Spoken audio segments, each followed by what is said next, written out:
और कराची में गले पर पतंग की डोर फिरने से बच्चा जाँ बहक बच्चे की शनाख्त 10 साला शाह खालिद के नाम से हुई है। हादसा लियारी एक्सप्रेस वे पर लियाकताबाद बंधानी कॉलोनी में पेश आया है। आपको अपडेट कर रहे हैं। कराची में गले पर पतंग की डोर फिरने से एक बच्चा जाँ बहक हो गया है। जाँ बहक बच्चे की शनाख्त 10 साला शाह खालिद के नाम से हुई है। बिलाल नसीर हमारे साथ मौजूद हैं।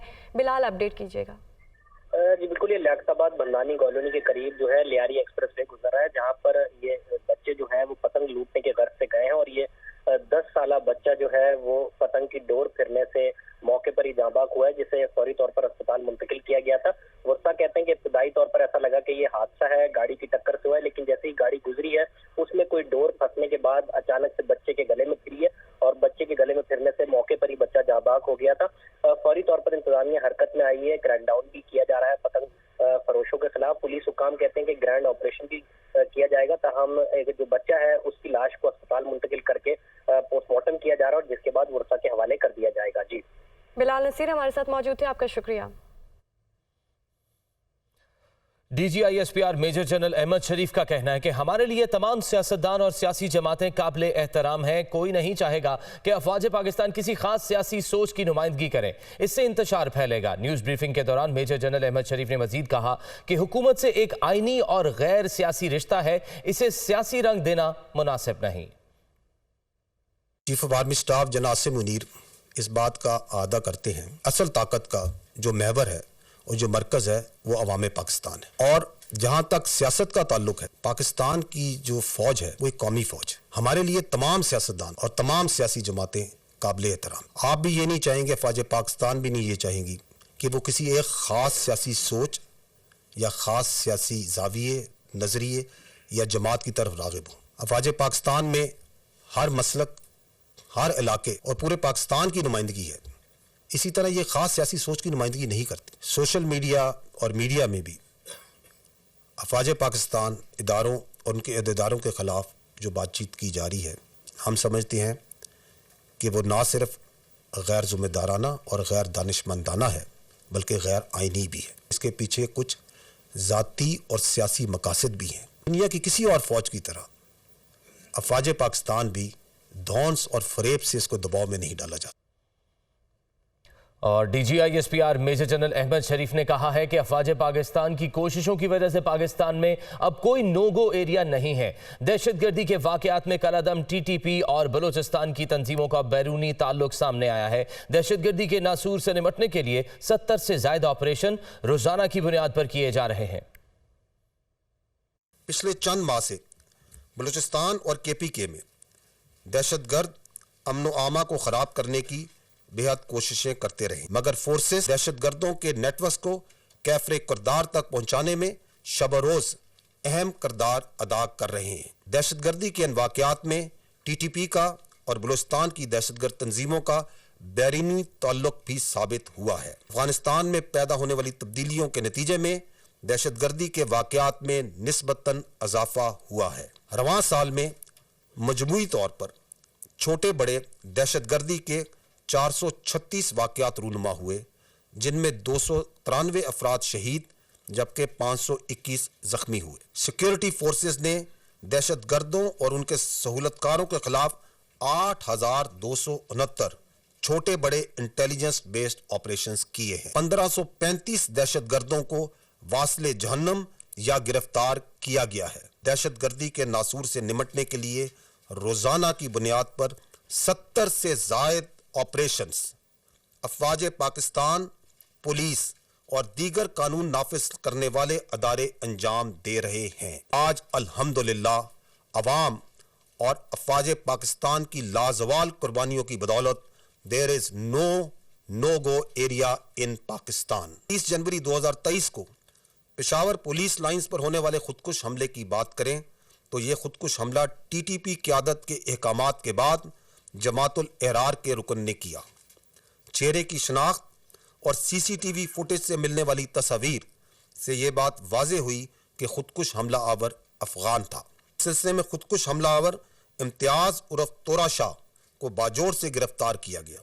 इन दहशतगर्दों की ट्रेनिंग अफगानिस्तान के मुख्तलिफ इलाकों में की गई। शावर खुदकुश हमले में मुलव्वस दहशतगर्द का ताल्लुक अफगानिस्तान के इलाके कंदूज से था। इसी तरह कराची पुलिस ऑफिस पर हमले की बात करें तो जिन 3 दहशतगर्दों ने हमला किया वो तीनों दहशतगर्द सिक्योरिटी फोर्सेस के जवाबी हमले में जहन्नम रसीद हुए। बलूचिस्तान से बलोच नेशनल आर्मी के सरबराह और इंतहाई मतलूब दहशतगर्द गुलजार इमाम उर्फ शिम्बे को गिरफ्तार किया गया है। नवा साल ऑपरेशंस के दौरान 137 ऑफिसर्स और जवानों ने जामे शहादत नोश किया, जबकि 117 ऑफिसर्स और जवान जख्मी हुए। दहशतगर्दी के खिलाफ हमारी कामयाब जंग आखिरी दहशतगर्द के खात्मे तक जारी रहेगी। DG ISPR major general Ahmed Sharif ने न्यूज ब्रीफिंग में कहा कि भारतीय गीदड़ भभकियों से नहीं डरते, किसी भी जारहियत का भरपूर जवाब दिया जाएगा। फॉल्स फ्लैग ऑपरेशन और पाकिस्तान के खिलाफ जाली प्रोपेगेंडा भारत का शेवा रहा। कश्मीर भारत का अटूट अंग है, ना बनेगा। भारतीय दावे मकबूजा कश्मीर की हैसियत नहीं बदल सकते।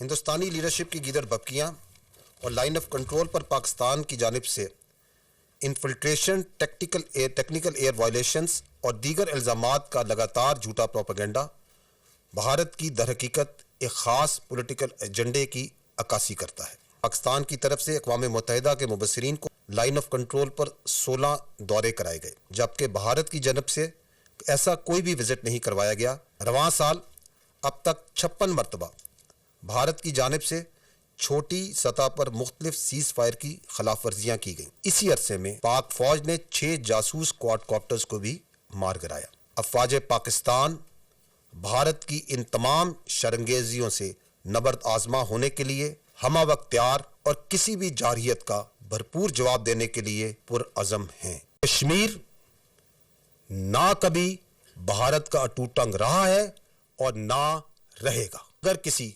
मिसकैलकुलेशन या गलतफहमी की वजह से हिंदुस्तान कोई मुहमजुई करने का सोचता है, इरादा करता है, तो अवामी हौसले और अवाम की सपोर्ट के साथ अफवाज पाकिस्तान उसको भरपूर जवाब देगी। इसमें कोई शक नहीं होना चाहिए। तो फरवरी 2019 में पुलवामा में हिंदुस्तान ने पूरी सोच समझ के मनसूबाबंदी के साथ वो आए तो ऑपरेशन प्रिपेयर्डनेस आर्म्ड फोर्सेस की आपके सामने है, तारीख इसकी गवाह है। कुछ नाकदीन का और भारत के प्रोपेगेंडे में लोगों का यह ख्याल है कि ऑपरेशनल प्रिपेयर्डनेस में कोई प्रॉब्लम है, तो पाकिस्तान और भारत का दफाई बजट तो कई दहाइयों से। और वज़ीर आज़म शहबाज शरीफ के ज़ेर सदारत इत्तेहादी हुकूमत का मुशावरती इजलास आज होगा। वज़ीर आज़म शहबाज शरीफ PTI से मुज़ाकरात पर इत्तेहादी रहनुमाओं से मुशावरत करेंगे। इजलास में मुल्की सियासी सूरत हाल और पंजाब में इलेक्शन से मुतालिक तारीख पर तफसीली मुशावरत की जाएगी। इत्तेहादी जमातों के मुशावरती फैसलों से सुप्रीम कोर्ट को भी आगाह किया जाएगा। आपको अपडेट कर रहे हैं, वज़ीर आज़म शहबाज शरीफ के ज़ेर सदारत इत्तेहादी हुकूमत का मुशावरती इजलास आज होगा। जावेद हुसैन हमारे साथ मौजूद हैं। जावेद, इस इजलास के हवाले से बताइएगा। जी बिल्कुल, आज जो है वो वज़ीर आज़म शहबाज शरीफ ने इत्तेहादी हुकूमत का मुशावरती इजलास तलब किया है और इस इजलास में जो ज़राए उन्होंने बताया कि पार्टी सरबराहान और जो पार्लिमानी लीडर्स हैं वो इस इजलास में शिरकत करेंगे और इजलास में मुल्क की सियासी सूरत हाल पर तफसीली मुशावरत की जाएगी और ख़ास तौर पर जो PTI से मुज़ाकराती अमल है और इत्तेहादी रहनुमाओं से जो मुशावरत है वो मुकम्मल उस पर बातचीत की जाएगी और वज़ीर आज़म इस पर अपने जो इत्तेहादी रहनुमा हैं उनसे बातचीत करेंगे, मुशावरत करेंगे और साथ ही साथ पंजाब में इलेक्शन से मुतालिक जो तारीख पर भी गौर किया जाएगा। और दूसरी जानिब जो सुप्रीम कोर्ट की जानिब से ये कहा गया था कि तमाम सियासी जमातें मिलकर एक इत्तेफाक राय पैदा करें और इलेक्शन से मुतालिक तारीख का तयन करें, तो इस हवाले से भी तमाम जमातों के रहनुमाओं से मुशावरत के बाद वज़ीर आज़म जो है वो एक अपना मौक़िफ़ पेश करेंगे। जी ठीक है, जावेद हुसैन हमारे साथ मौजूद थे, आपका शुक्रिया। वफाकी वज़ीर दाखिला राना सनाउल्लाह का फैसलाबाद में तकरीब से खिताब, कहा कि 14 मई को सुप्रीम कोर्ट का इलेक्शन का हुक्म है। मुखालिफिन प्रोपेगेंडा कर रहे हैं कि हम इलेक्शन से भाग रहे हैं। हमारा मुतालबा है पूरे मुल्क में इलेक्शन एक ही दिन में हो। एक असेंबली का इलेक्शन 14 मई और बाकी के बाद में होने से मुल्क का नुकसान होगा। वफाकी वज़ीर दाखिला राना सनाउल्लाह ने फैसलाबाद में तकरीब से खिताब किया। उन्होंने कहा कि 14 मई को सुप्रीम कोर्ट का इलेक्शन का हुक्म है। मुखालिफिन प्रोपेगेंडा कर रहे हैं कि हम इलेक्शन से भाग रहे हैं। हमारा मुतालबा है पूरे मुल्क में इलेक्शन एक ही दिन हो। एक असेंबली का इलेक्शन 14 मई और बाकी के बाद में होने से मुल्क का नुकसान होगा।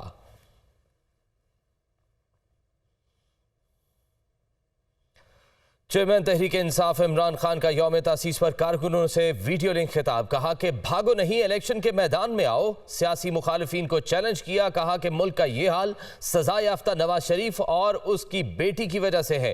नवाज शरीफ का सब कुछ बैरून मुल्क है, ये पाकिस्तान के फैसले कैसे कर सकता है? नवाज शरीफ हुक्म दे रहा है कि मुझे ना अहल किया जाए। ये अपनी चोरी बचाने के लिए चीफ जस्टिस के पीछे पड़े हैं। पाकिस्तान के सिस्टम में करप्ट लोग पैसा बनाते हैं। मगरिब में चोरों को एनआरओ नहीं सजा मिलती है। मुल्क को तहरीक इंसाफ के सिवा कोई ठीक नहीं कर सकता।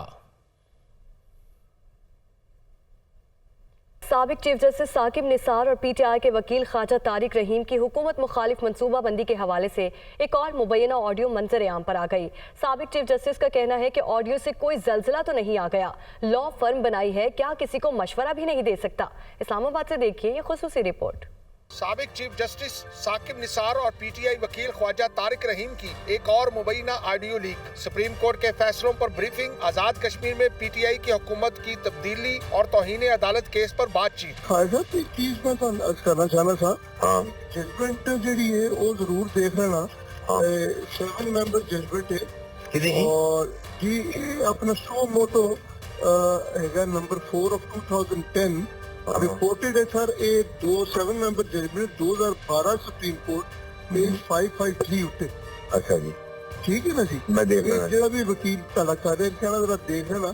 ਉਹਦੇ ਚ ਹੈ ਕਿ ਵੀ अगर ਉਸ ਤੋਂ ਬਾਅਦ ਤੁਸੀਂ ਪੜੋਗੇ ਤਾਂ मुबैना ऑडियो लीक में वकील ख्वाजा तारिक ने कहा कि 7 मेंबर बेंच वाली जजमेंट भी देख ली है। ਉਹ ਵੀ ਦੇਖ ਲਈ ਇਹਦੀ ਜਜਮੈਂਟ ਜਿਹੜੀ 7 ਮੈਂਬਰ ਬੈਂਚ ਹੈਗੀ ਹੈ, ਜਿਹਦੇ ਚ ਉਹਨਾਂ ਨੇ ਕਿਹਾ ਕਿ ਜਦ ਤੱਕ ਐਕਟ ਨਹੀਂ ਬਣਦਾ ਉਹਦਾ ਤੁਸੀਂ ਜਿਹੜਾ ਗੌਰ ਨਾਲ ਪੜੋ ਤੇ ਉਹਦਾ ਕਲਾਸ 3 ਮੈਂ ਹਾਈ ਨੋਟ ਤਾਂ ਲਿਖੇ ਜੀ ਤੇ ਉੱਥੇ ਉਹਨਾਂ ਨੇ ਰਸਤਾ ਵੀ ਦਿੱਤਾ ਹੈ। ਉਹਦਾ ਤੁਸੀਂ ਦੇਖ ਲੈਣਾ ਮੇਰਾ ਜੀ ਸਰ। ਮੈਂ ਦੇਖਿਆ ਹੈ ਉਹ ਵੀ ਸਾਡੇ ਕੋਲ ਵੇ ਆਊਟ ਹੈ। ਉਹ ਵੇ ਆਊਟ ਹੈ ਸਾਡੇ ਕੋਲ, ਅਦਰਵਾਈਜ਼ ਉਹ ਕੇਸ ਹੀ ਨਹੀਂ ਬਣਦਾ। ਹਾਂਜੀ ਬਿਲਕੁਲ ਠੀਕ ਹੈ। ਮੈਂ ਅਭੀ ਇਹ ਵੀ ਹੋਣੇ ਦੇ ਦੂਸਰਾ ਫਾਇਲ ਸਾਹਿਬ, अगर कोई बंदा तैयार होवे मुनीर अहमद खान वाले ने इस्तेमाल कर लो, कंटेम्प्ट ऑफ कोर्ट दा बिल्कुल क्लियर केस है। कंटेम्प्ट ऑफ कोर्ट दा केस है। मुबैना ऑडियो लीक में ख्वाजा तारिक रहीम का कहना था कि हम सिर्फ 3 मेंबर बेंच के हुक्म का इंतजार कर रहे हैं। Just waiting for the order कर देते हैं वो 3 मेंबर बेंच शायद another half an hour 1 hour and we are filing a contempt application file हो रही है।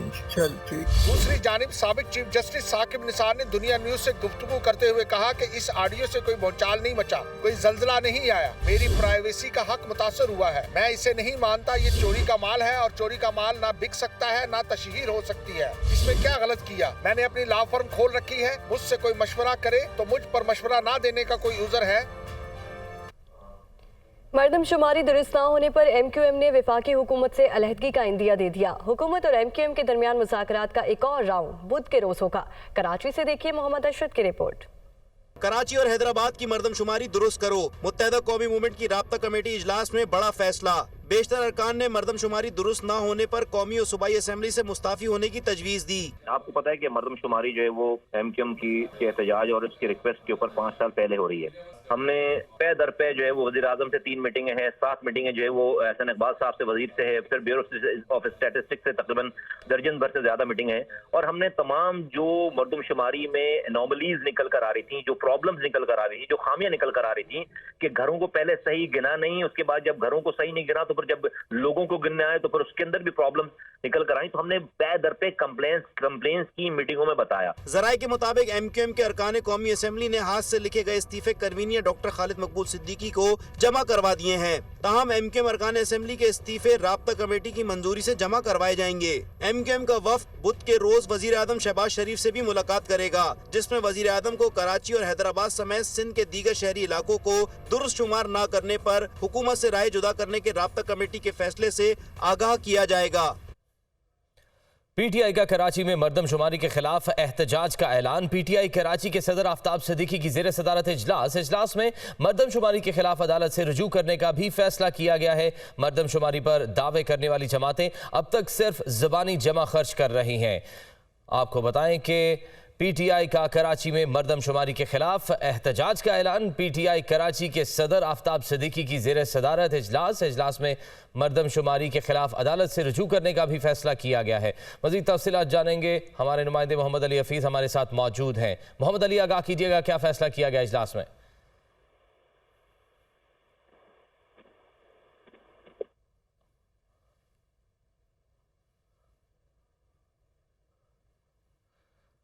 मोहम्मद अली से हम दोबारा रब्ता करने की कोशिश करेंगे। आपको बताएं कि पीटीआई ने कराची में मर्दमशुमारी के खिलाफ एहतजाज का ऐलान किया है।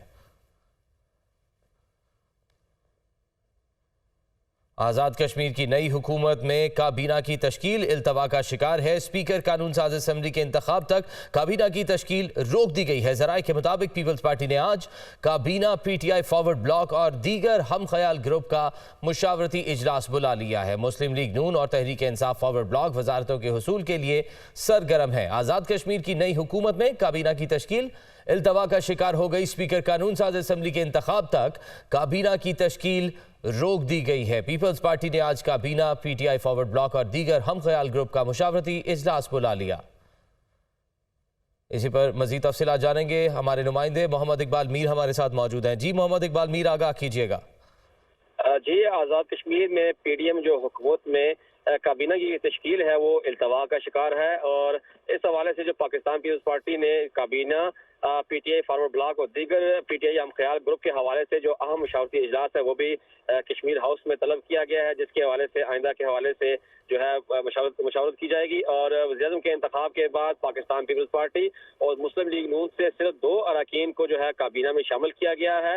मुस्लिम लीग नून की तरफ से जो कर्नल रिटायर वकार नूर हैं वो जो है सीनियर वजीर उन्हें बनाया गया है, जबकि पीपल्स पार्टी की तरफ से फैसल मुमताज जो राठौर हैं उन्हें वजीर बनाया गया था, और जो सदर आज़ाद कश्मीर है उन्होंने से हलफ भी लिया था।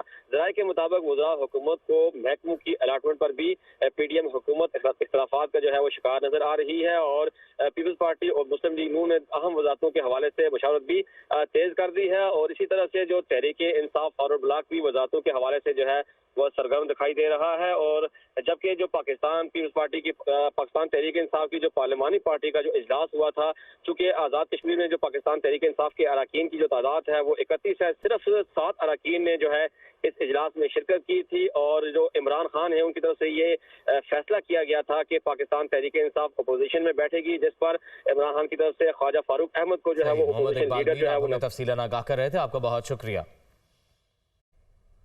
अहम खबर शामिल करें, मुल्क में मंकी पॉक्स का दूसरा केस सामने आ चुका है। सऊदी अरब से बेदखल किए जाने वाले शख्स में मंकी पॉक्स की तस्दीक की गई थी। मुतासरा शख्स के साथ सफर करने वाले में भी मंकी पॉक्स वायरस की तशखीस की गई है। मुतासरा शख्स को घर में क्वारंटीन कर दिया गया है।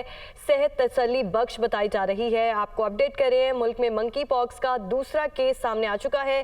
सऊदी अरब से बेदखल किए जाने वाले शख्स में मंकी पॉक्स की तस्दीक की गई है।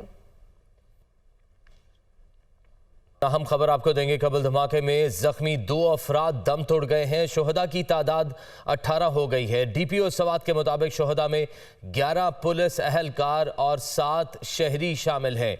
धमाके में 51 अफराद जख्मी हुए, 21 ताहाल जेर इलाज हैं।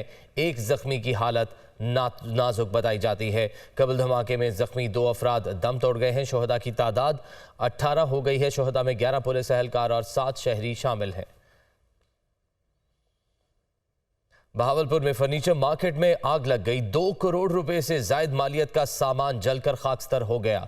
ज़राए के मुताबिक आग करीबी फूलों की दुकान पर रखे खुश्क फूलों में लगी और फर्नीचर मार्केट को भी अपनी लपेट में ले लिया। फर्नीचर मार्केट में रखे पॉलिश के सामान और तेजाब के बायस तेजी से फैली। शोलों ने देखते ही देखते फर्नीचर की 11 दुकानों को राख के ढेर में तब्दील कर दिया।